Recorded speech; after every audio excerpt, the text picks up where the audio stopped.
Ooh. Yeah. Oh yeah. Here we go now. That's it right there. Oh, yeah. That's right. Oh, feel that. Here we go, ladies and gentlemen. Welcome to Confessions of a Domestic Engineer.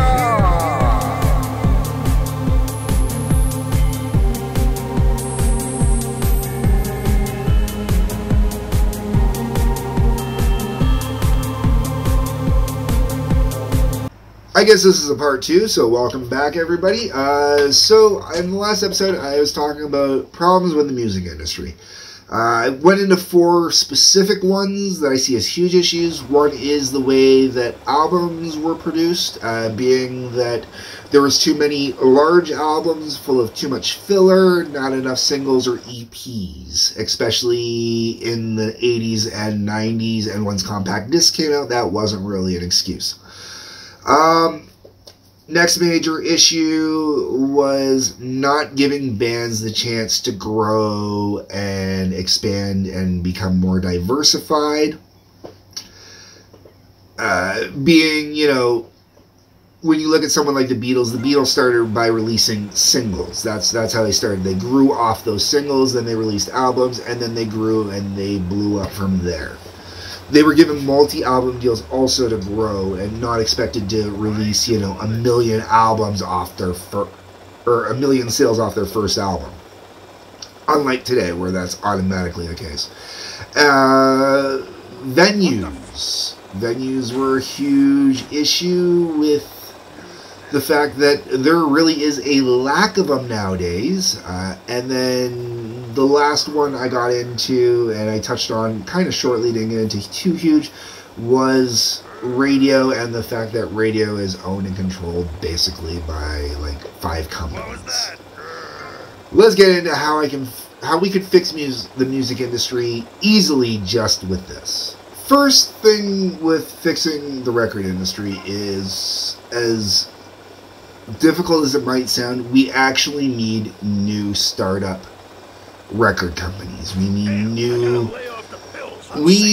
One of the things that was great about the 50s, the 60s, the 70s with the music industry is how many companies started up during that time and how those companies were relying on finding these new artists, and these record companies would then become successful finding all these new artists and then get bought up by the bigger companies. But without the smaller companies, we don't have enough that are putting the time and effort into establishing and building new bands. We also need to get going with the record companies, with new startups. We also need to get away from the concept of these huge, massively overproduced albums. When it comes to that, in with today's technology, first off, singles, you don't need physical format singles anymore, okay? Physical format singles, you can do a digital single, okay? Digital singles are perfect in this day and age. Get them out there, get it going. Don't worry about an album. Worry about making good singles. Worry about building up. Worry about getting established. I personally would love to see singles come back on record and singles come back on CD. Cassette singles, they were a thing, but not really. But I'd really like to see singles make a comeback, and you need some actual record companies, small label record companies, to come out to really kind of help make and produce this, and then grow with your bands as well. Me personally, myself, I would love, I've said this and I talked about this, Tracy. If I won the lottery, one of the dreams with winning the lottery would be to open up my own roller rink. I love to open up my own roller rink. But one of the major reasons for doing that is I would love to start finding new up-and-coming bands, push for new up-and-coming bands. I own enough of my own equipment that I can produce low-level, stark quality albums. So when you hear about all those punk bands that were doing DIY and whatnot in the early days, or even when you hear about the DIY on some of the early big bands like Nirvana, how little they paid for the Nevermind album, stuff like that. That is what we really need to get back into, is a lot of those low-level bands, and get away from this concept of, you know, signing a band and spending $1 million+ hiring all these different writers and artists to record these albums. No, let's go back to, you find some bands that are well practiced together, that play together really well. You record them in like 2 or 3 takes. You don't mix everything. You record them live off the floor, 2 or 3 takes. Get going. You're all set. Have a great day. As little muss and fuss as possible with it. That's really one of the biggest ways to do it. But we also need to get back to the point where we get labels that will honestly focus on the musicians. Not focus on what the money the musicians are bringing in, but focus on getting the musicians actually out there, getting them played, getting them seen, getting them established. It used to be that labels would pay bands to go out and tour, pay for the tour, because that tour, and they would often lose money on the tours, because the tours themselves were the promotions for the album, which really boosted the album. Labels don't do that anymore. I mean, they might do it for a couple of the really big ones, but for the most part, they don't do it anymore. And that is a major issue, even on its own there. And people be like, well, yeah, because labels can't afford you. Labels should be helping the artists. It shouldn't be just waiting for the artists to make a big cashola for them, you know. And that's the big problem right there, is the ones that are only in it for the cashola. They're not in it for the money. They're not giving the bands the exposure. Okay, so my answer to that is we need more small labels again. New small labels that will grow and build with bands that understand that. We also need, going from there into the next one, we really need to bring the venues back again. This concept of quiet bars is bullshit.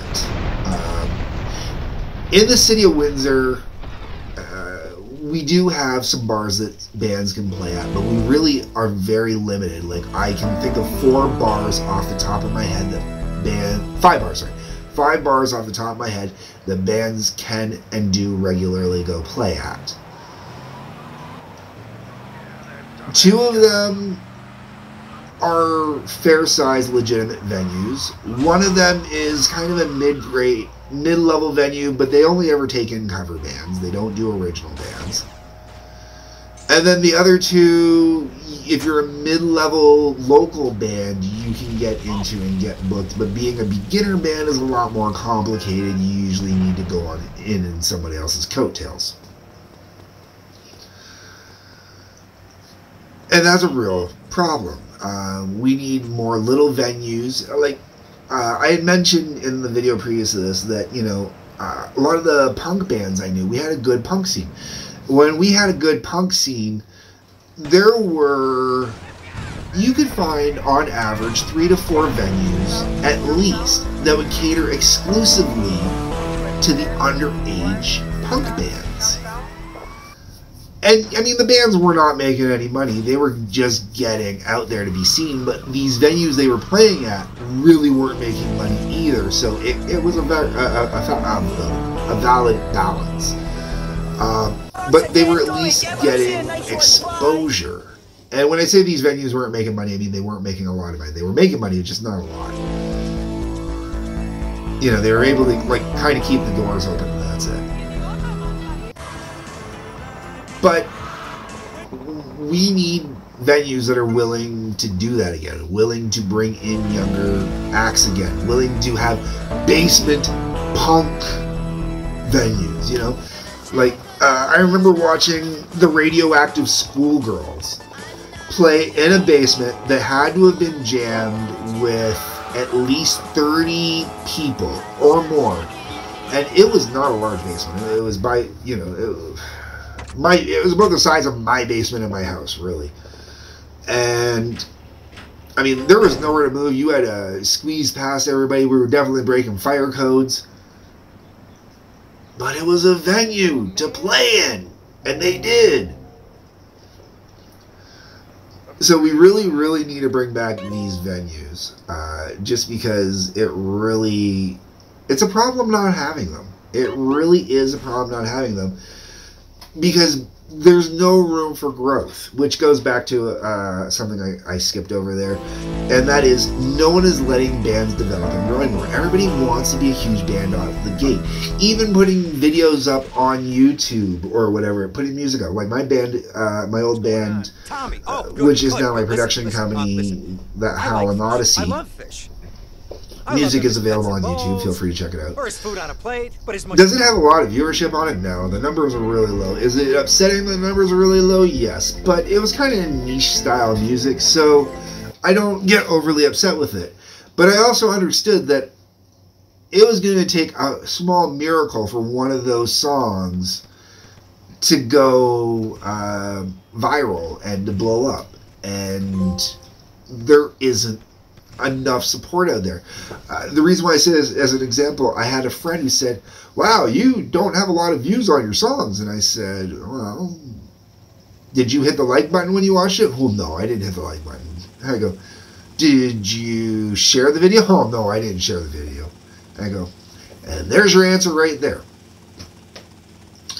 Same idea with record companies, you know, they're not pushing the bands. They're not getting out there doing stuff for the bands. All they're doing is recording these bands, putting some money into recording, and then throwing them out there and hoping for the best. And which is why we're getting so much of this pop garbage right now. And that's all it is, garbage. You know, like none of the music that's being released now is going to stand the test of time. It really is not going to stand the test of time. I mean, there's the odd track, but for the most part, you're going to be hard-pressed. And most of that comes down to these bands aren't given the chance to establish themselves. They either have to break out right away and become huge acts, or the label basically drops them. Let's, you know, like Britney Spears, look at Britney Spears and look at how her life just totally imploded because she blew up off of her first album. She had never toured. She, you know, like, I'm sure, I know she performed at live venues, stuff like that, but she was not, I hate to use the word groomed, but it is the appropriate word here. She was not groomed properly through time and management and effort to be able to create something substantial and lasting. Not to mention, she didn't write most of her own stuff. Most of her music was bought and paid for. Because all the labels wanted to do was get this little blonde girl out there and make money off this little blonde girl. They didn't care about the actual music or anything else. It was purely about the money. And don't get me wrong, there's nothing wrong with making money. But when you are sacrificing other people's sanity at the expense, there's a problem. Or if you look at the way so many bands imploded even going through the 70s, you know? Like, we lost Zeppelin. Yes, we lost Zeppelin due to one of the members dying. But when you look at the tortured history of John Bonham, it's understandable. The Who. I mean, The Who kept going afterwards, thankfully. But after Keith Moon died, you know, they were imploding even before Keith Moon died. The original Alice Cooper group imploded. Alice went solo. There's example after example of this. And a lot of it stems from the bands imploding because they're not getting the support that they needed. They weren't getting everything they needed to function better as a band. The time off. The 70s were horrible. Like, if you look at the original Alice Cooper group, if you look at the Rolling Stones, you look at the Beatles, you look at the Doors, you look at Led Zeppelin, Black Sabbath in the original incarnation, you look at how many albums they released in the course of 4 to 5 years, their first 4 to 5 years, it is insane that we didn't have more deaths than we had. So the obvious answer to that particular solution is stop pushing bands to be monstrous huge hits right out of the gate. Slowly develop bands. Help them develop. Help them grow. Don't over push them. Don't expect them to release an album a year. Don't expect them to release an album every 6 months in some cases for some bands. And if you're going to push that hard, go back to releasing singles instead. Release a new single every 3 to 4 months instead, with a new song and a B-side. You can record them all at the same time like it's an album, but release them as singles instead. Draw it out that way. Don't keep pushing on this album crap, because it's not helping anything. And quit expecting 1 million, 2 million album sales off the first album. It's not good for business. Alright, I've had enough of that one. And the very last point, which I'm going to touch on for the solutions here, is radio. I do not understand why Canada and the US have allowed the monopolies on radio stations that they have. And yes, they're monopolies. I don't care what anybody tries to pretend, saying, well, it can't be a monopoly if there's like 5 companies that own them. No, it's still a monopoly, because when 5 companies own 90% of everything, yeah, it might be split up a little bit, but no one's opening up a new radio station. It's getting too hard, it's too difficult, etc., etc. Not to mention, most of the radio stations are, taken, at least in the case of the U.S., and so it's not easy cut and dry, but I really do believe that North America needs to bust up the radio conglomerate. Absolutely. Like, Canada is absolutely horrible. The fact that in Canada, I believe it's 2 companies that own 90% of the Canadian radio stations. CBC, the CBC radio is a little bit different. I overlooked the CBC radio, and I'm not including CBC radio in here, because that's more or less just kind of news radio for the most part, and is actually paid for by the government using Canadian money. It's, public access, sort of. As I was saying, outside of CBC, we have Bell Media, and I don't know who the other media company is that runs the other half of the radio here. But in Windsor, for example, CKLW was one of the biggest AM stations ever.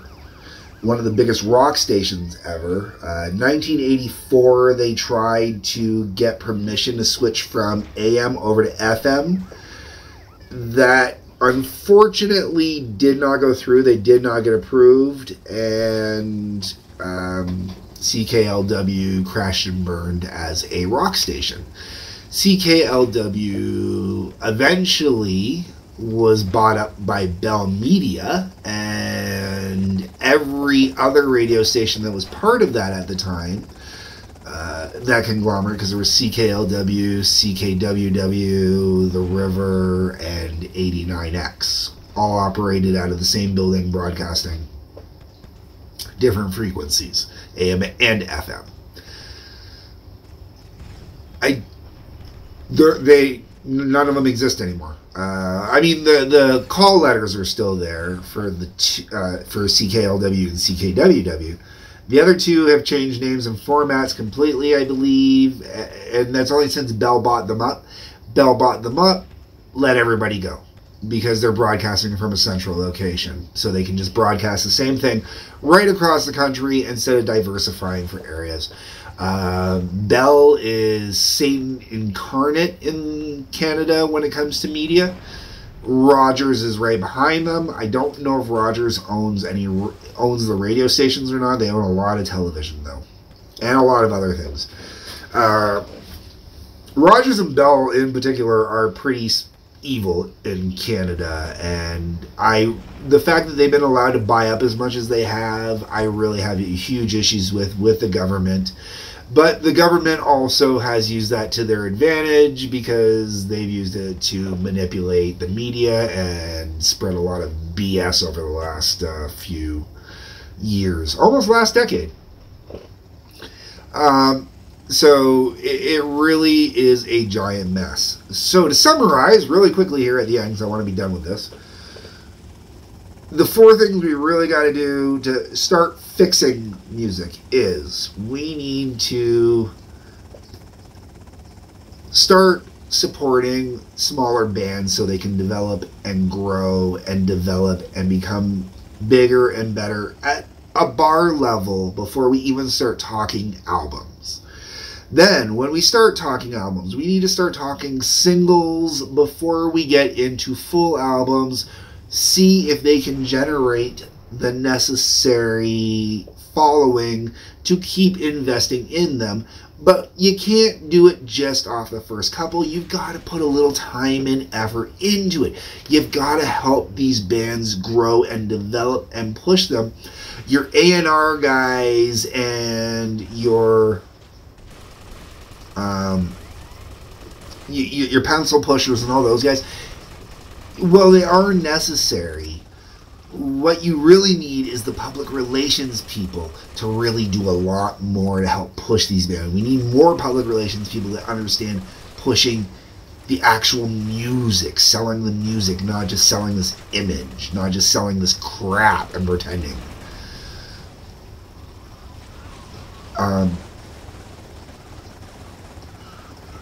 We gotta definitely change expectations with these starting bands as well.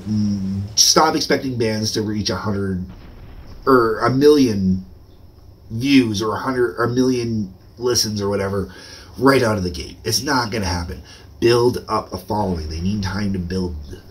Also, like I said, and then the final thing on that one is we really got to push breaking up the radio conglomerates. We need to go back to more independent stations. We need to break them up so they are more independent now. There should not be 2 or 3 companies controlling all of it. It should be a lot more broken up, a lot more split up, and I think the push for that is really where everybody needs to go if they want to save music. I don't know. Those are my thoughts, those are my views, those are my opinions. Drop your comments, let me know what you think. I definitely have a lot more I could get into on this topic, but I think this is going to be it for now. I'm going to bounce to another topic for a little bit. Otherwise, folks, hit the like button, the subscribe button, the bell for the notifications. Check out the links below. TWA, the Trampoline Wrestling Association, my Patreon. Peace, love, take care.